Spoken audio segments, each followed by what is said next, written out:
disappearance of a young rancher leaves a small Colorado town grasping for answers. He was not a, hey, let's go do this in the middle of the night kind of person. It was just very out of character. He had been gone way too long. You know, a mother wants to know where her child is. Investigators must determine whether his departure was a spontaneous adventure or the result of a deadly scheme rooted in a twisted family tree. They were continually arguing about things on the ranch. He had come into her room and had threatened her.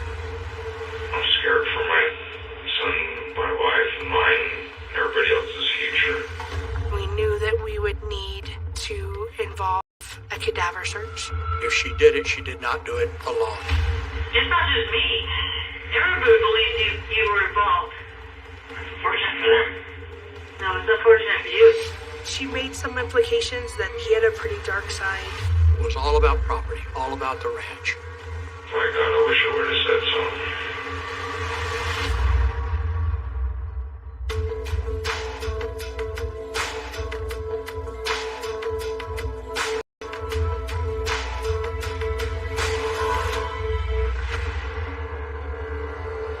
On Wednesday, May 20th, 2015, in the remote town of Gunnison, Colorado, Randy Martinez and Nate Lopez realize they haven't heard from their friend, 29-year-old rancher Jake Millison, in nearly 5 days. On May 15th, he had gone out with some friends and they had made plans for the next day. And Jacob never called, never reached out to them. Jake's mother, Deborah Rudibaugh, and his sister, Stephanie Jackson, meet Jake's friends in the corral on the sprawling ranch where Jake and his family live. They approached Deborah and Stephanie asking if they had seen Jake or knew where Jake was, and that's when Deborah told them that he had gone to Reno, Nevada. Deb Rudibaugh told them that he had left to participate in MMA training or a tournament. She did not know exactly when he would be returning. Jacob's very involved in MMA, mixed martial arts. He was involved with a gym here in Gunnison and a group of individuals that enjoyed that. Understanding why Jacob would just pick up and leave without at least telling them. He shared a lot with his friends. If he had been planning, especially a big trip, he would have let people know. With Deborah's information limited, Nate and Randy decide to check in at Jake's martial arts gym to see when their friend might be back. The sparring partners explained that there was no tournament or training that they knew of in Reno, Nevada. They further found out a little more information that he was injured that week and was on crutches because he had hurt his ankle, and so he wouldn't have traveled to participate in that. His friends, they heard from him every day. So when they stopped hearing from him, it definitely bothered them. For Jake to miss a gathering with friends, if he said he was going to be there, he would be there. And if something had come up, he would make sure to contact people and say, like, hey, I can't make it. I think everyone early on was pretty nervous that something had happened.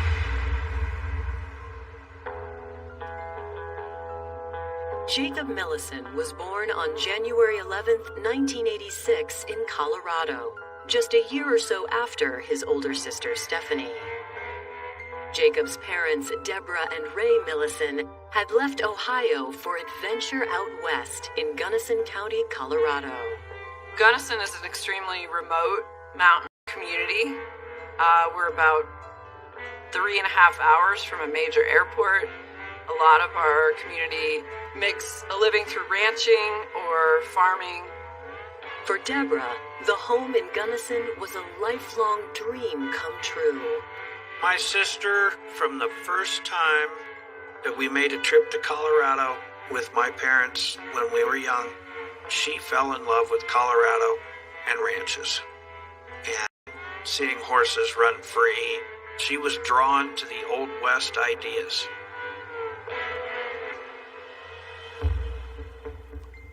Once the family moved to Gunnison, Deborah started work at the nearby 7-Eleven Ranch, a 700-acre operation owned by Marion Rudy Rudibaugh, a widower nearly 20 years Deborah's senior. Rudy was one of the most interesting men that I've ever been around. You meet him, he's not very tall, but he was tough as nails. They did a dude ranch operation and then, outfitting, which is taking hunters into the backcountry to hunt. At that time, it was very profitable. Rudy, in addition to several cabins. As Rudy approached his 70s, Deborah stepped in to help her boss manage the ranch. In 1993, she divorced Ray and made a surprise announcement to her family. When Jake and Stephanie's mom and dad split, Deborah moved to marry Rudy. Stephanie and Jake moved up here to Rudy's ranch. They were both young. I would say Jake was probably 6. It surprised the whole family in the fact that, Rudy was so much older than Deb, but Debbie seemed happy. Deborah, Jake, and Stephanie all joined in to help Rudy manage the ranch. Deborah even homeschooled the kids to give them more time to pitch in. Growing up on a ranch, Jake definitely had a strong work ethic. He was very responsible for his chores and his jobs. There was a couple times I helped him on the ranch with haying and stuff, and it's absolutely hard work. But Jake never complained about it. Stephanie helped pack hunters in and out. She did that with Rudy. She is very good with animals, and especially horses. She's right at home in the saddle. When Stephanie was just 18 years old, she met 19-year-old David Jackson, who worked on a traveling carnival that had made a stop in Gunnison. When the carnival left just 3 days later, David stayed behind. My impression of Dave when we first met him was that he was an odd guy. To make such a drastic change in life by, staying in a town with a girl that you just met 3 days ago was a little odd. After a few months of dating, the young couple married in 2003. To help start her new life, Stephanie's stepdad, Rudy, allowed her to access her inheritance. Rudy and Deb gave Stephanie $80,000 so they could buy a home. They didn't stay in Gunnison. They did take part of their inheritance and use that money to buy a residence in Denver. With his sister gone, Jake was expected to take on more responsibility at the ranch. In 2009, Rudy's health fell into a quick decline, and on November 16th of that year, the 85-year-old rancher passed away, leaving the 7-Eleven property to Deborah. When Rudy passed away, I know it was hard for everyone. It was hard for Jake. It was hard for Deb. My sister was at the ranch, and no matter what, she didn't want to let go of it. Managing the massive ranch with just 2 people wasn't easy. The hunting guiding stopped, but it seemed like things were always kind of going downhill from that point on. It was a lot of trying to keep their head above water. By 2012, there were other big changes happening at the 7-Eleven ranch when Stephanie announced that she, David, and their young son would be returning to town after being away for 8 years. She wanted to move back to Gunnison because she didn't want her to raise her child in Denver. Stephanie and David moved into an apartment in town. David began working mechanic shops. Stephanie Jackson began giving rides and helping Deb Rudibaugh run the guest ranch.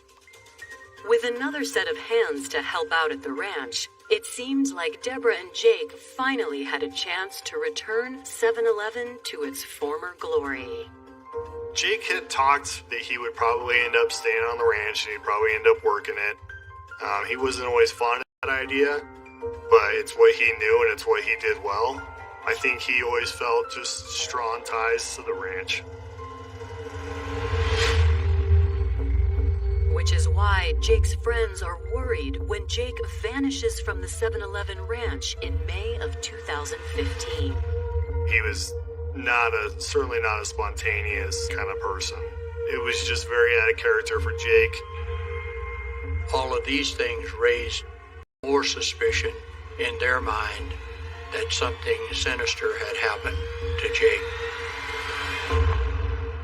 On May 20th, 5 days since Jake's friends have heard from him, Randy Martinez and Nate Lopez meet with a Gunnison County detective to file a missing persons report for their friend. This case started with his friends filing reports before the family had even acknowledged that he might have been missing. And that is odd for an investigation. It was a huge red flag for a lot of people. Coming up, a mother reveals details of her son's dark side. She had found a marijuana grow on the ranch. She feared that he had fallen into a group of bad people. He's probably gotten in above his head.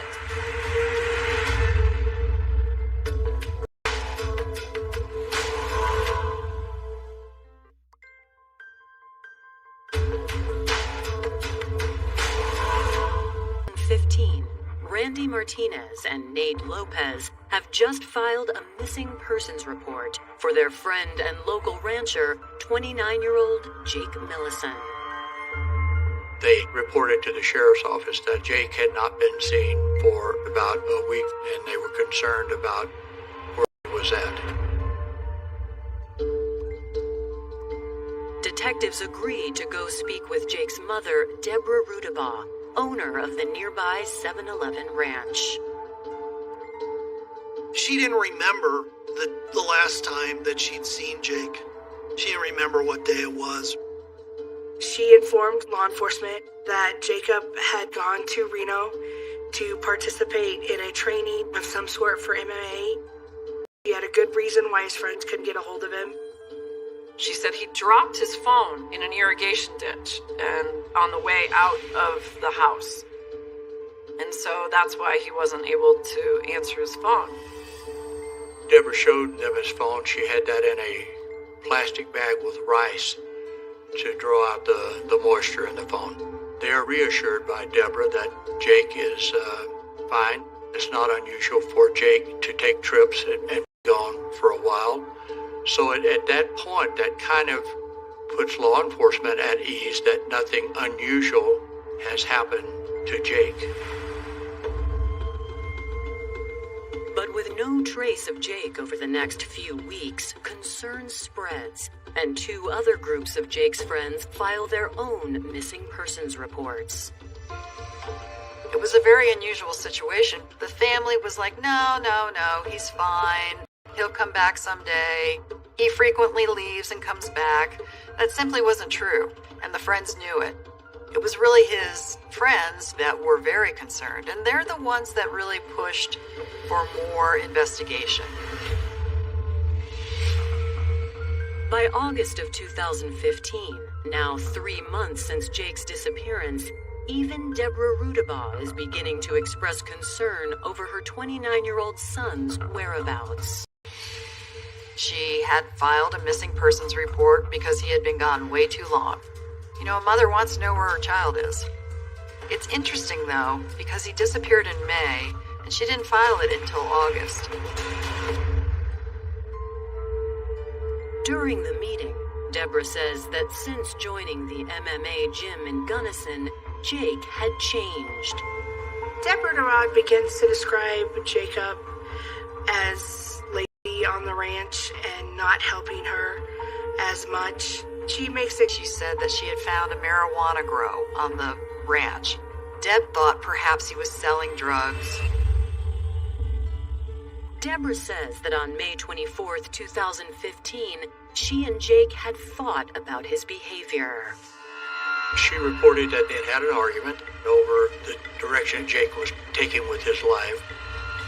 She felt like he was close to 30 years old and he needed to get out and get a real job because the ranch wasn't a moneymaker at that point. Deborah says that Jake had stormed out, telling her he was going to an MMA match in Reno. But Deborah hadn't told deputies that Jake had come back on May 31st with a friend. She classified it as one of Jake's friends, but not a local friend. She said that friend's name might have been Mike or Matt, but that's all she knew. She said that Jake gathered up a lot of camping equipment.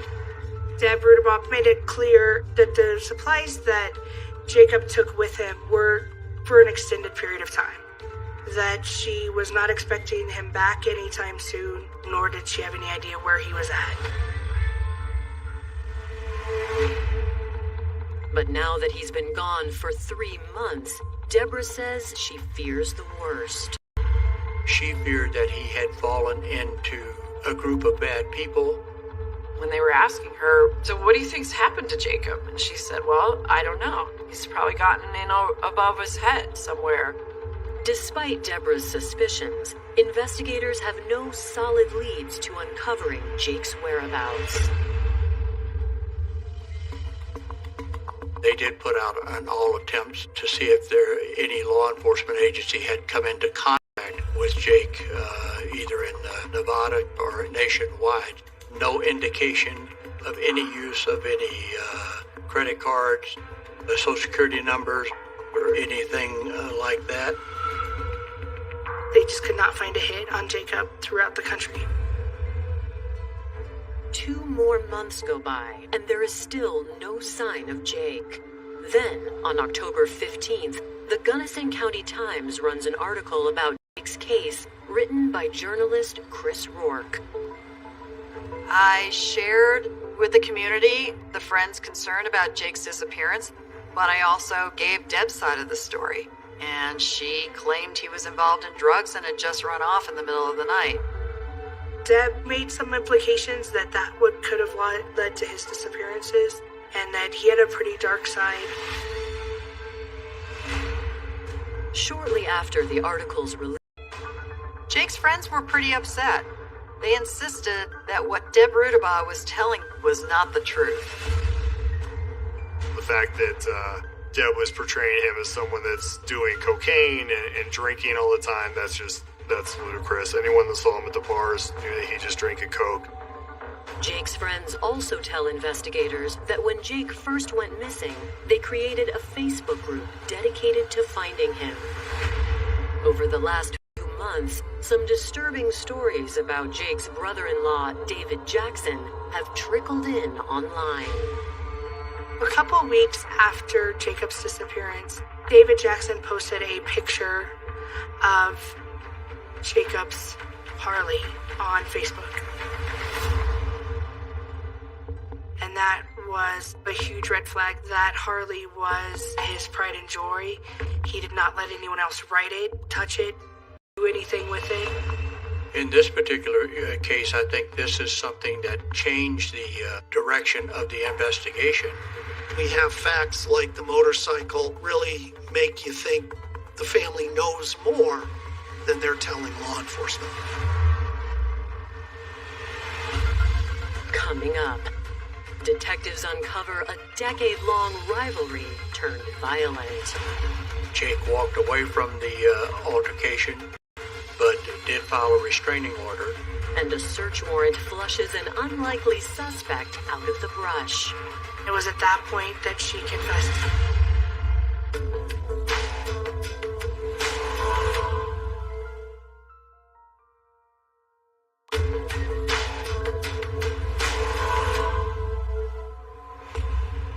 Gunnison County Sheriff's investigators have just learned of a potential new suspect in the disappearance of Jake Millison, his brother-in-law, David Jackson, who'd been spotted around town on Jake's cherished motorcycle.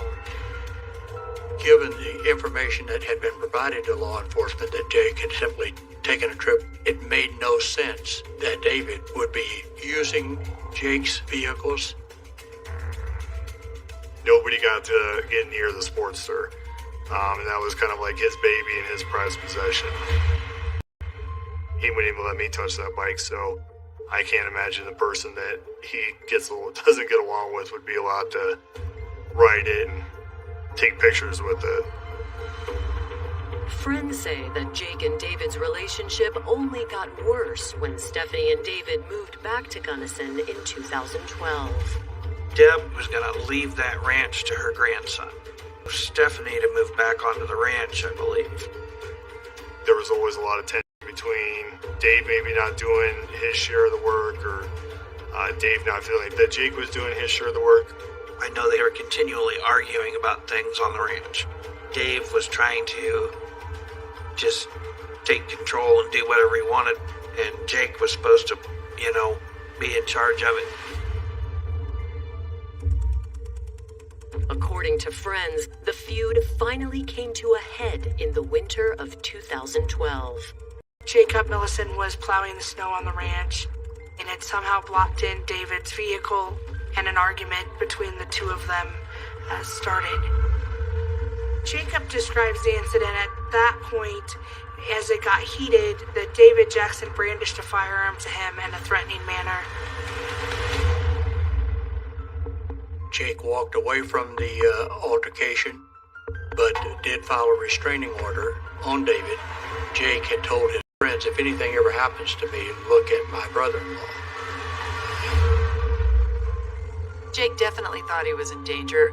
It tells you that he was concerned. For Jacob to make the statement, if anything happens to me, it was David, that's a very powerful statement. But at that point, we had no evidence to point directly at David. In April of 2016, nearly a year after Jake's disappearance, David's friend Jeremy McDonald moves to the ranch to help out.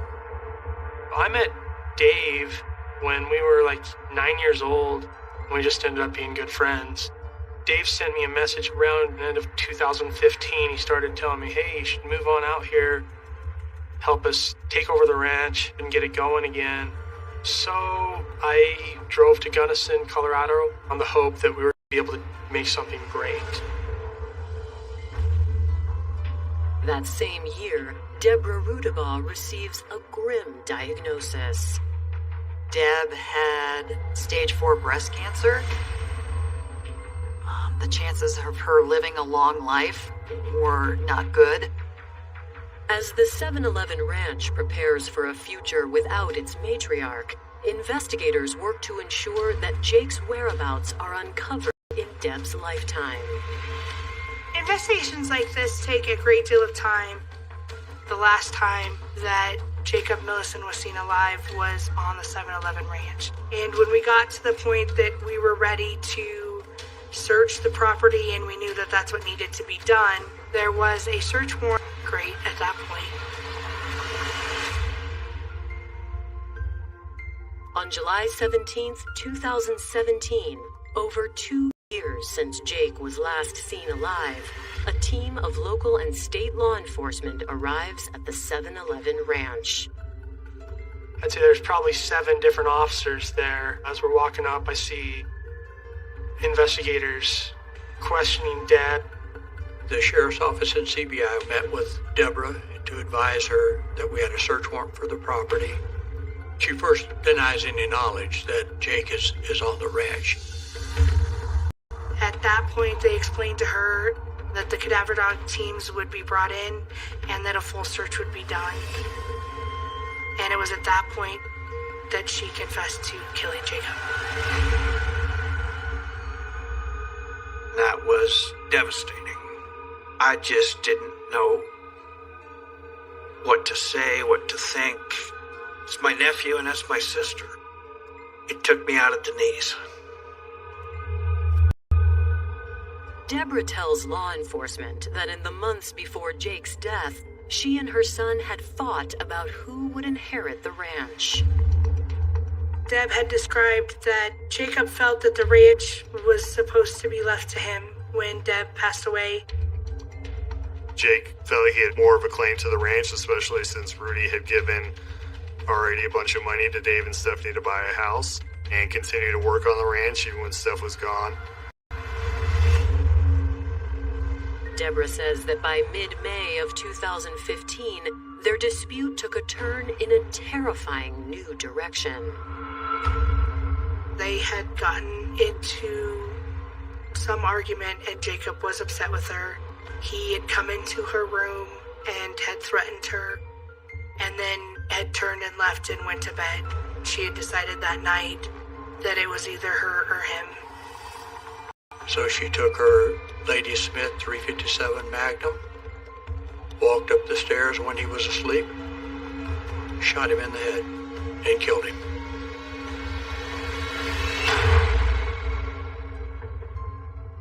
Deborah says that after killing Jake, she started planning how she was going to dispose of her son's body. She said that she went upstairs and that she rolled him onto plastic, wrapped him in plastic, cinched him up in a fetal position with a rope, used a winch to drag his body to the head of the stairs, slid him down the stairs, and then drug him out of the lodge by use of a...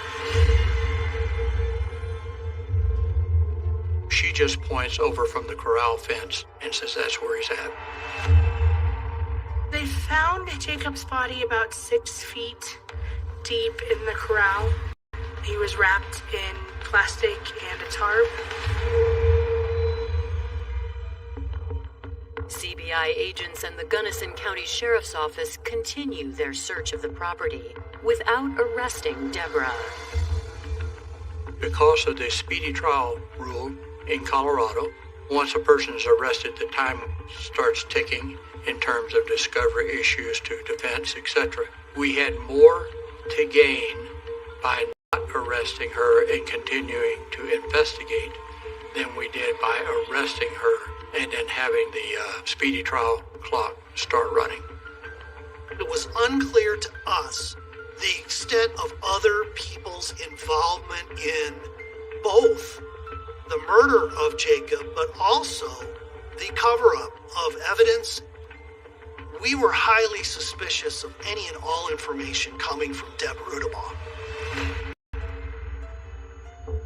Although Deborah claims that she threw the murder weapon into a nearby lake, detectives find a gun under her bed that matches her earlier description.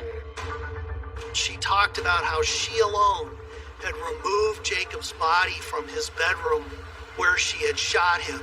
Things aren't adding up. Coming up, with Deborah's story falling short, detectives suspect there's more to be uncovered. There's a stash out there. Did you kill him?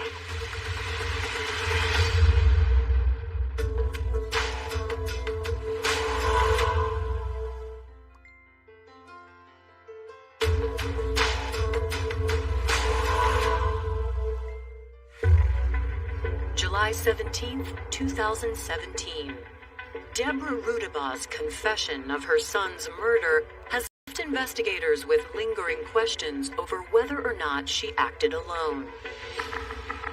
He was in an upstairs loft of the lodge, and she was a very petite woman weighing less than 90 pounds. So it was clear to us there was no way that Deborah could roll a 185, 90-pound body off of the mattress and drag it out. If she did it, she did not do it alone. Teams continue to search the massive ranch for clues. Detectives separate and interview Deb's daughter, Stephanie Jackson, and her husband, David. He described being shocked. He couldn't believe that Jacob was on the ranch. He denied any knowledge of knowing anything about Jake's murder. David Jackson had described that he was not in town the evening that Jacob went missing, that he was in Denver. When detectives ask about Jake's restraining order filed in 2012, David insists the incident was a misunderstanding. He refuted the allegation that he had pulled a gun on Jake, saying only that he was wearing a gun and that Jake had saw the gun. It is his statement that he never meant to intimidate or threaten Jacob with the gun during that incident. nearby room, detectives break the news of Deborah's confession to Stephanie. She began to cry and got very upset and was very, very emotional. Stephanie says that although the siblings disagreed about the ranch, she would never want Jake hurt. But detectives are taken aback when Stephanie asks an unusual question. At one point, she responded with confusion or, I guess, bewilderment at how Mom got Jacob out of the house. And at that point in time, no one had told her where Jake had been killed. So that really stuck out in their mind, that she knew a lot more than she was telling at that point, and that we would definitely have to do some further investigation. Detectives start by issuing subpoenas for David and Stephanie's cell phone and social media records. Law enforcement did learn fairly early on that David had an alibi. So we were able to confirm that, yeah, he was in Denver at the time of the disappearance. Stephanie's phone records aren't so clear-cut. So out at the ranch, there is no self-service. It's one of the few places, I think, left that you cannot do a cell phone ping to figure out where people are. Detectives turn to Stephanie's social media accounts, and something in May of 2015 catches their attention. On the 19th, Stephanie posted, "Have you ever been woken up with such awesome news that you wanted to run outside screaming?" It was just within hours after Jake went missing, which we later found out was when he died. It's very suspicious. Life got better for her because Jake was gone. They do ultimately find a will. It leaves the ranch solely to Stephanie Jackson, and it was dated late April, just within 2 weeks of Jacob's murder. That will was posted by Stephanie at the end of April to some of her social friends, where she was claiming that she was now the sole heir to the ranch. In search of hard evidence linking Stephanie to the murder, detectives turn to Jake's autopsy. The autopsy was consistent with Deb's story that he was shot while he was asleep laying in his bed, and the bullet did not exit. It remained in the skull. After the autopsy, we were able to retrieve the bullet from Jacob's skull and was able to do a ballistic test with the Smith & Wesson that was found at the Rudibaugh home. We determined it was the murder weapon. In July 2017, detectives ask Stephanie and David to take a polygraph. Both of them agree. Did you know anything about it at all? Not until last night or yesterday. Okay. So up until that point, you didn't know anything? No. Like his wife, David also denies involvement. Let me just ask you, Did you kill him? No. Did you help dispose the body, wrapping it up, anything whatsoever? I think I would have puked. But the couple's united front has no bearing on the results of the polygraph test. Both David and Stephanie were found to be deceptive. Detectives confront them with the results. Why did you so severely not pass the test? Honestly, don't know. I don't know. I should have passed it because I didn't do anything.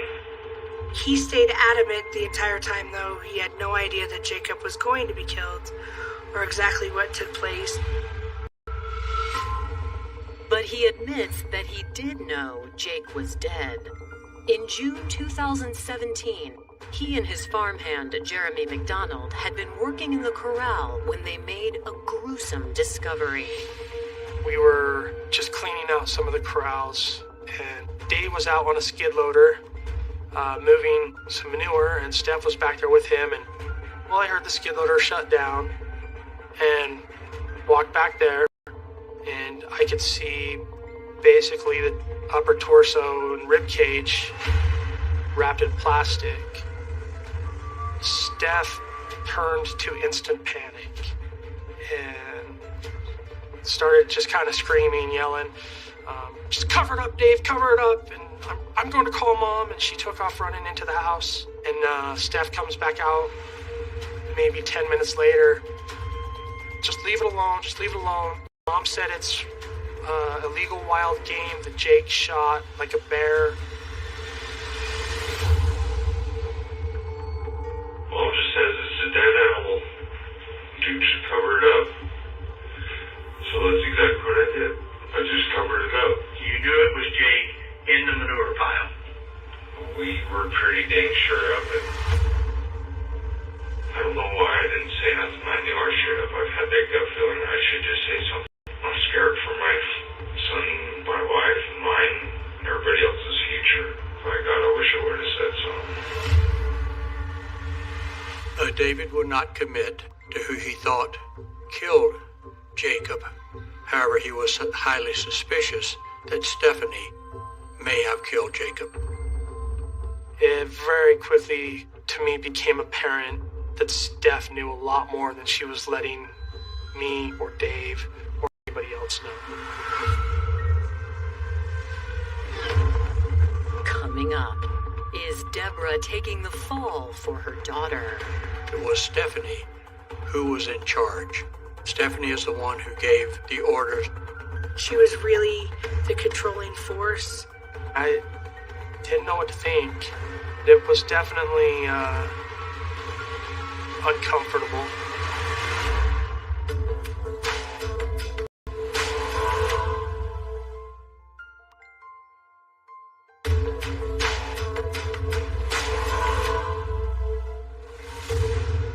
After failing a polygraph, David Jackson has admitted to investigators that he believes his wife, Stephanie Jackson, may have murdered her brother, Jake Millison.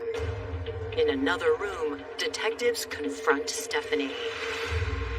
Stephanie admitted to knowing that Jacob's body was in the manure pile, but she didn't know that she was help covering up until later on.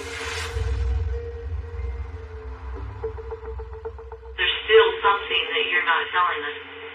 It's not just me. Everybody believes you were involved. Fortunate for them. No, it's unfortunate for you. Because right now, you failed the polygraph about it. And I did not help her break him out of the house. So your DNA should be on the gun that killed Jake. I don't think I shot her. And therein lies the out. A person who had nothing to do with this would have said, I've never shot that gun. I don't know. My friend won't go beyond that gun. I'd like a lawyer since you don't seem to want to talk to me. With Stephanie stonewalling, detectives turn to the final resident of the ranch they haven't spoken to, farmhand Jeremy McDonald.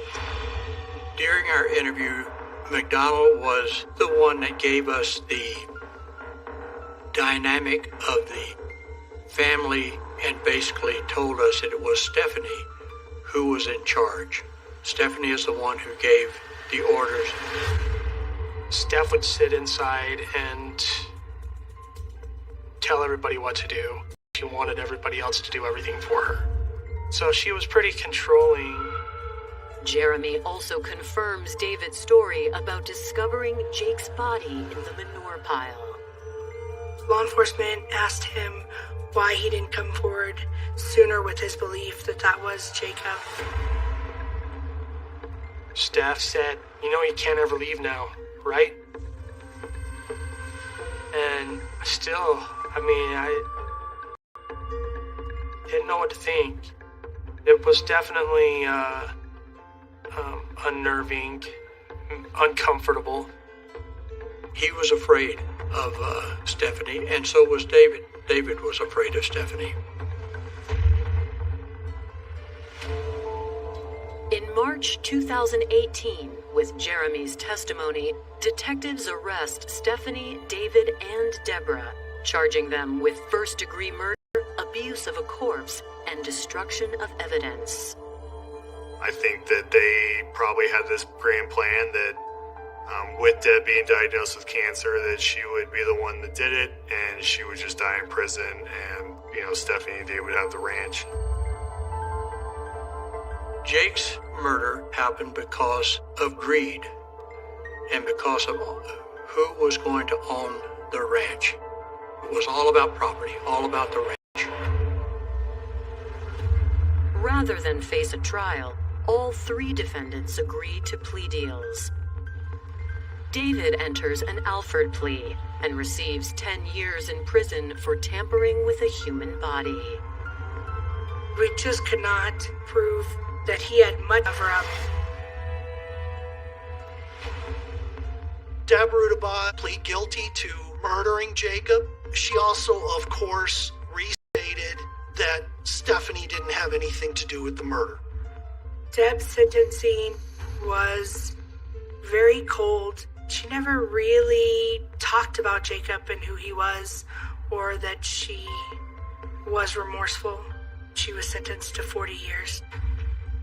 It's unbearable and unthinkable to think about someone killing your own child in such a cold and callous way. Stephanie Jackson pleads guilty to tampering with a body. As part of her plea agreement, all other charges are dropped, including first-degree murder. She was sentenced to 24 years. Stephanie's sentence was a surprise because it was at the maximum level. As the dust settles in Gunnison, the murder of Jake Millison is not a case the town, and especially Jake's close-knit circle of friends, will ever forget. The fact that it was family members doing it to family members is just even more heart-wrenching and disgusting. Jake is always going to be remembered as gentle, soft-spoken, and caring.